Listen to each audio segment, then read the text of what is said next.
Realmonte non intende fare un passo indietro, il comune non accetta una gestione condivisa sulla Scala dei Turchi. È pronto, spiega il sindaco Lillo Zicari, a custodire il bene.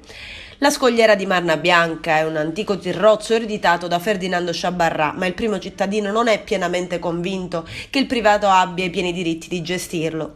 Il comune di Realmonte intraprende una controffensiva legale. Dentro venerdì notificherà un atto alla proprietà, ma diffonde anche un comunicato con cui replica Mare Amico, associazione investita dal proprietario a tutelare e valorizzare la Scala dei Turchi, ed istituire un ticket di 3 euro.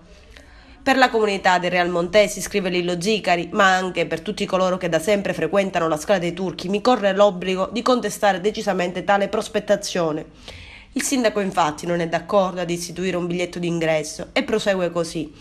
La Scala dei Turchi, uno dei maggiori attrattori siciliani, è un bene dell'umanità e come tale deve essere fruibile liberamente da parte di tutti, per cui non si riconosce alcuna validità ed efficacia giuridica ad eventuali atti di concessione da parte di chi si ritiene, secondo noi infondatamente, proprietario esclusivo.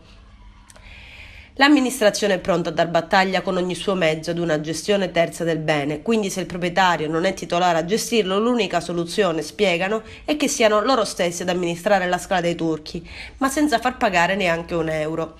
Ed il cavallo di battaglia dell'amministrazione contro il privato che continua a pagare le tasse sul bene è l'uso pubblico, cioè il fatto che l'intera comunità realmontese e la collettività da sempre fruiscono il bene gratuitamente. Ed ancora le caratteristiche morfologiche. È una falesia viva di Marna Bianca, sottolinea Zicari, assolutamente incompatibile con un uso personale. Poi il sindaco spiega anche il suo piano d'azione. Già prima dell'inizio dell'estate, personale di questo comune sarà presente sui luoghi con 2 turni giornalieri, mattina e pomeriggio, per garantire e svolgere compiti di informazione, prevenzione, tutela e pulizia.